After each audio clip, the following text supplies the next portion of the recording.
प्रस्तावना इकिगाई एक रहस्यमयी शब्द। टोक्यो में एक रात बारिश हो रही थी। तब इस किताब के दोनों लेखक हम दोनों पहली बार मिलकर नगर के छोटे से बार में चर्चा कर रहे थे। इसी दौरान पहली बार इस किताब के बीज बोए गए।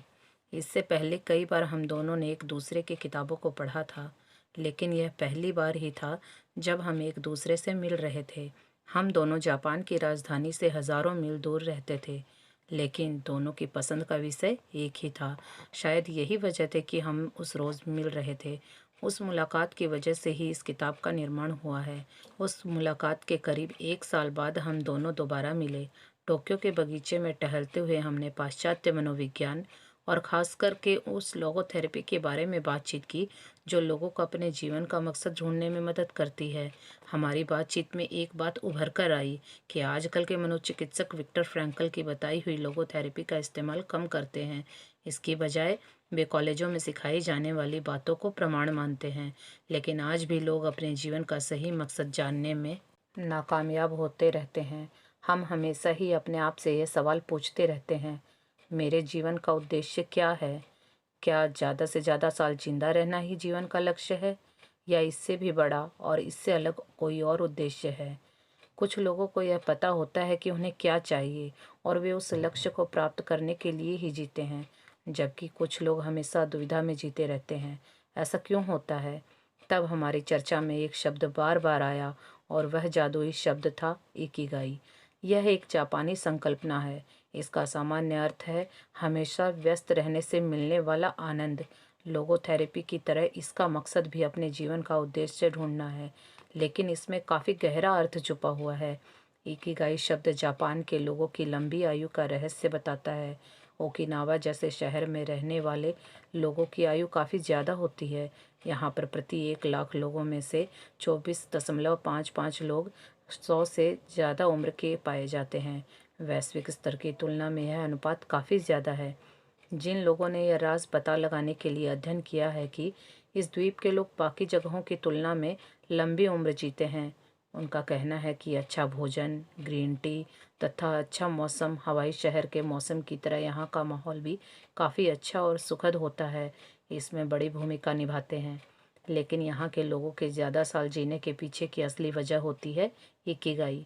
यह शब्द उनके जीवन को सही दिशा देता है। इस विषय का अध्ययन करते वक्त एक बात विशेष रूप से हमारे सामने आई कि मनोविज्ञान या निजी विकास के क्षेत्र में कोई भी किताब उपलब्ध नहीं है जिससे कि इस दर्शन से पश्चिमी जगत परिचित हो सके। क्या अन्य जगहों की तुलना में ओकिनावा निवासियों के शतायु होने का राज इकिगाई है? उनके आनंदित और लंबी उम्र वाले जीवन के पीछे क्या राज होगा? हमने इस बात की और गहराई से खोज की तो हमें द्वीप के उत्तरी छोर पर स्थित ओगीमी नामक एक छोटे से गांव के बारे में पता चला। इस गांव को दीर्घायु लोगों के गांव के रूप में जाना जाता है। 3000 लोगों के इस छोटे से गांव में विश्व के सबसे ज़्यादा दीर्घायु लोग रहते हैं। ओकिनावा ऐसी जगह स्थित है जहां जापान का शिकुवासा फल, नींबू की तरह दिखने वाला और एंटीऑक्सीडेंट की बहुत ज़्यादा मात्रा वाला, सर्वाधिक मिलता है। कहीं यह फल तो इनकी लंबी उम्र का राज नहीं है? मोरिंगा चाय बनाने के लिए जो शुद्ध पानी इस्तेमाल होता है, कहीं वह इसके पीछे की वजह तो नहीं है? हमने जापानियों के शतायु होने का रहस्य व्यक्तिगत तौर पर जानने की ठान ली। 1 साल के प्रारंभिक शोध के बाद हम अपने कैमरों और रिकॉर्डिंग उपकरणों के साथ ओकिनावा पहुंच गए। वहां के लोग काफ़ी प्राचीन भाषा बोलते हैं और जीववादी धर्म के उसूलों के अनुसार जीते हैं। जंगल के लंबे बालों वाले बेताल बुनागया को अहमियत दी जाती है। हमारे पहुंचते ही वहां के लोगों ने स्नेहशीलता के साथ हमारा स्वागत किया। कुछ ही समय में हम उनके साथ अच्छे से घुल मिल गए। वे लोग हरी भरी पहाड़ियों और स्वच्छ पानी वाले वातावरण में हंसते और चुटकुले सुनाते दिखते। जब हमने वहाँ के सबसे बुजुर्ग लोगों से भेंट वार्ता की तो हमें पता चला कि कुदरती माहौल के अलावा वहाँ पर कुछ और भी है, जिसकी वजह से वहाँ के लोग लंबी आयु जीते हैं। वहाँ के लोगों में एक अजीब सी ऊर्जा और जोश है, जिसकी वजह से वे लंबा और आनंददायक जीवन हैं। एक बार फिर इकिगाई शब्द हमारे सामने आया। हमने वहाँ के लोगों से पता करने की कोशिश की कि इकिगाई का मतलब क्या, इसका असली अर्थ क्या है और इससे क्या फ़ायदा होता है। हमें और एक बात सुनकर झटका लगा कि दूसरे विश्व युद्ध के वक्त इसी गांव पर हमला हुआ था और 2 लाख लोग मारे गए थे। लेकिन हैरानी की बात यह थी कि उन लोगों के मन में किसी के प्रति भी कोई नकारात्मक भावना नहीं थी। उल्टा वे सकारात्मक सोच और इचारिबा चोडे के आधार पर जीवन जी रहे थे। इचारिबा चोडे का अर्थ है सभी के साथ भाई की तरह बर्ताव करें। जिन लोगों से आप कभी नहीं मिले हों उनके बारे में भी यह मानकर ही जिएं कि वे आपके भाई हैं। ओगेमी लोगों के आनंददायक जीवन के पीछे का पहला राज जो हमें मिला वह था उनका सामाजिक जीवन। वे लोग काफ़ी पहले से ही यूई मारू या टीम भावना के साथ और अपनेपन से जीवन जीते आए हैं। वे लोग हमेशा एक दूसरे के साथ प्यार से पेश आते हैं और एक दूसरे की मदद करते हैं। दोस्ताना अंदाज में जीना, हल्का भोजन करना तथा सही यात्रा में आराम और नियमित हल्का व्यायाम उनके स्वस्थ रहने के कारण हैं। लेकिन उनके पूर्णतः आनंददायक और शतायु जीवन के पीछे का असली कारण है इकिगाई।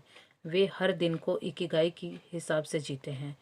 इन लोगों के शतायु जीवन का राज आपके सामने उजागर करना और साथ ही आपको अपना इकिगाई ढूंढने में मदद करना ही इस किताब का मूल मकसद है। क्योंकि जिन जिन लोगों को इकिगाई मिला है वे लोग आनंददायक और लंबा जीवन जी रहे हैं। आपकी इस यात्रा के लिए आप सभी को दिल से शुभकामनाएं।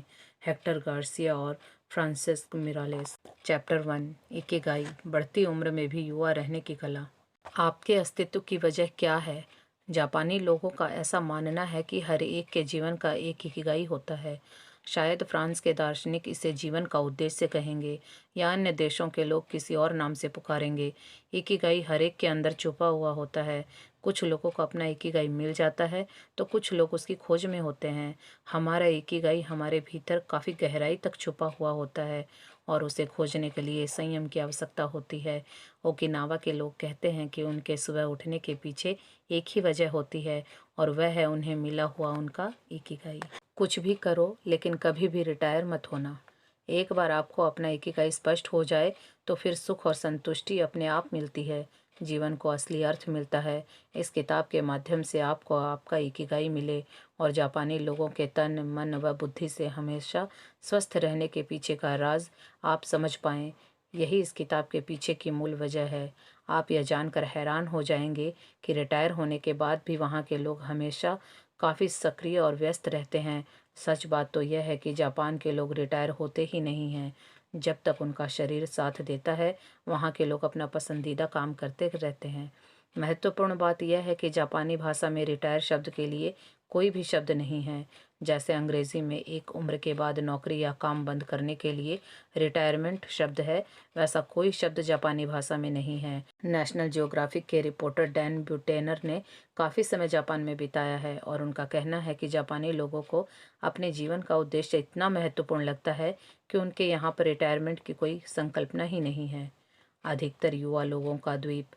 दीर्घायु के रहस्य के बारे में और जानकारी हासिल करते वक्त हमें पता चला कि जापानी लोगों के खाने पीने के तौर तरीके और उनकी खाद्य संस्कृति के साथ इकिगाई का ज्ञान उनकी लंबी उम्र की बड़ी वजह है। ओकिनावा जैसी जगहों का, जहाँ की लंबी आयु वाले बहुत सारे लोग रहते हैं, ऐसी जगहों को ब्लू जोन कहते हैं। अध्ययन करने के बाद कुछ अनोखे तथ्य सामने आए, जैसे कि ये लोग ज़्यादा साल ही नहीं जीते बल्कि इन लोगों को कैंसर और हृदय रोग जैसी बड़ी बीमारियां भी नहीं होती हैं। इन लोगों के जीवन जीने का तरीका इतना प्रभावी और आनंददायी होता है कि बाकी देशों के लोग उसकी कल्पना भी नहीं कर सकते।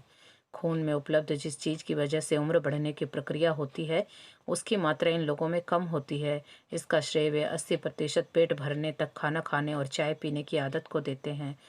वहाँ की महिलाओं को रजोनिवृत्ति के समय हल्की फुल्की परेशानी होती है।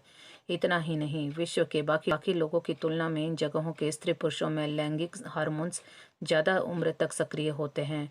डिमेंशिया जैसी बीमारियों की संभावना काफ़ी कम हो। हालांकि इस किताब में हम इन सभी बातों पर रोशनी नहीं डालने वाले हैं, लेकिन इतना पक्का है कि उनकी लंबी उम्र के पीछे उनका अपने इकिगाई को जानना और उस उद्देश्य पर लक्ष्य केंद्रित करना ही है। यह बात अध्ययन से ज़्यादा स्पष्ट हो गई। दीर्घायु लोगों के 5 टापू blue zones. Okinawa blue zone में पहले स्थान पर आता है। यहाँ की महिलाएं दुनिया के अन्य हिस्सों में रहने वाली महिलाओं की तुलना में अधिक समय तक जीवित और स्वस्थ रहती हैं। डैन ब्यूटनर ने अपनी पुस्तक द ब्लू जोन्स में इन 5 जगहों को पहचाना और विश्लेषित किया है। 1. ओकिनावा जापान, खासकर द्वीप का उत्तरी इलाका।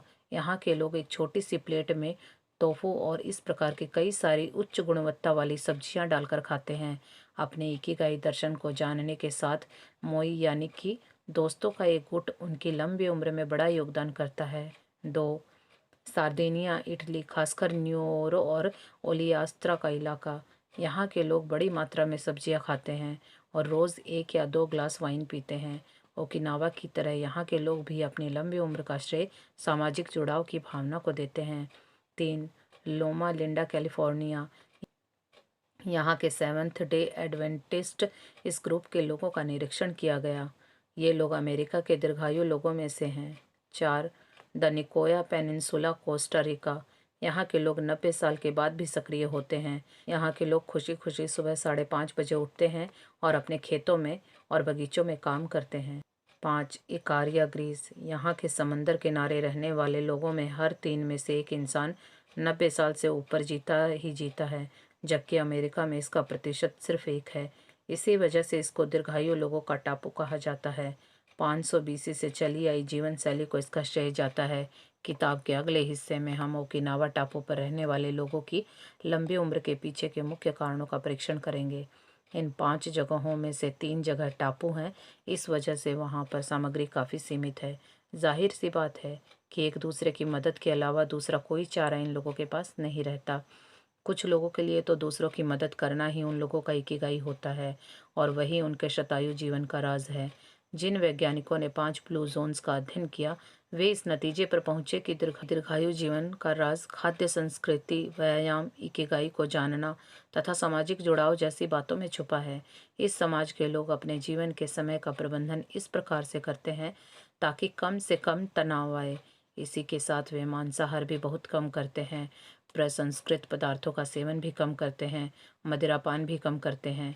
वे तनावपूर्ण कसरत नहीं करते, लेकिन हर रोज़ अपनी सब्जी के बगानों में काम करते हैं और पैदल बहुत ज़्यादा चलते हैं। ब्लू जोन्स के लोग गाड़ी से जाने की बजाय वे पैदल चलना ज़्यादा पसंद करते हैं। उनमें से लगभग सभी लोग अपने बगीचे में काम करते हैं, जिसमें हल्की फुल्की गतिविधि की ज़रूरत होती है। 80% का राज। जापान में हमेशा ही इस्तेमाल होने वाली एक कहावत है, हारा हाची बू। यह पंक्ति खाना खाने से पहले कही जाती है। इसका अर्थ है कि उतना ही खाइए जिससे आपका पेट 80% भरे।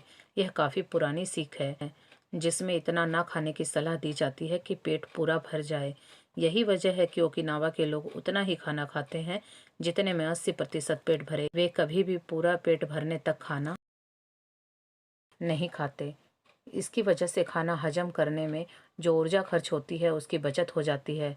साथ ही यह तीव्र कोशिकीय ऑक्सीडेशन की प्रक्रिया को भी कम करता है। वैसे तो यह जानने का कोई उपाय नहीं है कि हमारा पेट वाकई 80% भरा है या नहीं। इसलिए जब हमें लगे कि हमारा पेट भरने लगा है, तभी खाना बंद कर देना चाहिए। पेट भरने के बाद का ज़्यादा खाना, बिना वजह का नाश्ता, मीठी चीज़ें, खाने के बाद सेब का रस आदि चीज़ें भले ही हमें कुछ पल का आनंद देती हों, लेकिन अगर हम इन चीज़ों को टाल दें तो लंबे समय तक का आनंद मिलेगा। खाना किस प्रकार से परोसा जाता है यह भी महत्वपूर्ण है। जापान में लोग छोटी छोटी थालियों में खाना देते हैं, इसी वजह से वहाँ के लोग कम खाना खाते हैं। जापान के होटलों में खाना एक अनोखी थाली में परोसा जाता है। इसमें 4 छोटी छोटी थालियाँ और एक उससे थोड़ी बड़ी थाली, ऐसी कुल 5 थालियाँ होती हैं। जब आप 5 थालियाँ देखते हैं तो आपको ऐसा लगता है कि आप भर पेट खाना खाने वाले हैं, लेकिन जब आप खाना खत्म करते हैं तो आपको पता चलता है कि आपने कम खाया है और आपको पुनः भूख लगने लगती है। इसलिए कई विदेशी लोग जब जापान जाते हैं तो उनका वज़न घट जाता है और वे पतले हो जाते हैं। हाल ही में किए गए एक सर्वे में यह साबित हुआ कि वहाँ के लोग दिन भर में 1800 से 1900 कैलोरीज खाते हैं, जबकि अमेरिका में लोग 2200 से 3300 कैलोरीज खाते हैं। अमेरिका में बॉडी मास इंडेक्स 26 से 27 होता है, जबकि ओकिनावा में यह 18 से 22 है। ओकिनावा में रहने वाले लोग उच्च कोटि की खाद्य संस्कृति का पालन करते हैं। वे हफ्ते में 3 बार टोफू, शकरकंद और मछली खाते हैं। वे रोज़ करीब 30 ग्राम सब्जियां खाते हैं। पोषण वाले अध्याय में हम विस्तार से जानेंगे कि इस 80% में क्या क्या आता है। मोआई, जीवन से जुड़ना। ओकिनावा में लोग अन्य किसी जगह के लोगों की तुलना में ज़्यादा दोस्ताना बर्ताव करते हैं। यह उनकी संस्कृति का एक अंग है। मोआई का मतलब होता है एक ही उद्देश्य से इकट्ठा हुए लोगों का गुट। इस समाज के लोगों के लिए समाज सेवा करना ही उनका इकिगाई होता है। मोआई संकल्पना की शुरुआत काफ़ी साल पहले हुई थी। कठिन परिस्थितियों में कुछ किसान इकट्ठा हुए और उन्होंने इसकी शुरुआत की।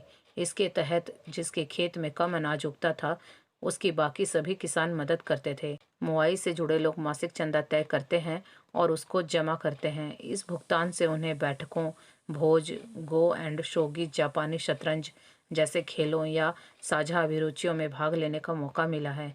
इस प्रकार समूह से एकत्रित धन को गतिविधियों में इस्तेमाल करने के बाद बचने पर उसे किसी एक सदस्य को दे देते हैं।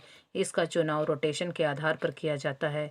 इस प्रकार से मोआई में जो सदस्य होते हैं, उनकी भावनात्मक और आर्थिक दोनों ज़रूरतें पूरी होती रहती हैं। अगर मोआई के किसी सदस्य को पैसे की ज़रूरत हो तो उसे कुछ पैसे उधार भी दिए जाते हैं। इन सभी बातों का वही खाता रखा जाता है और हर कोई अपनी जिम्मेदारी पहचान कर इस समूह का फायदा लेता है। इस वजह से सभी के मन में सुरक्षा की भावना पनपती है और मेरी मदद के लिए पूरा समूह है। इस विचार से वे तनाव रहित और दीर्घायु जीवन जीते हैं। अभी तक हमने इकिगाई के बारे में संक्षिप्त जानकारी ली है। अब हम इस पर रोशनी डालेंगे कि आज के इस युग में लोग उम्र से पहले ही बूढ़े क्यों होते हैं।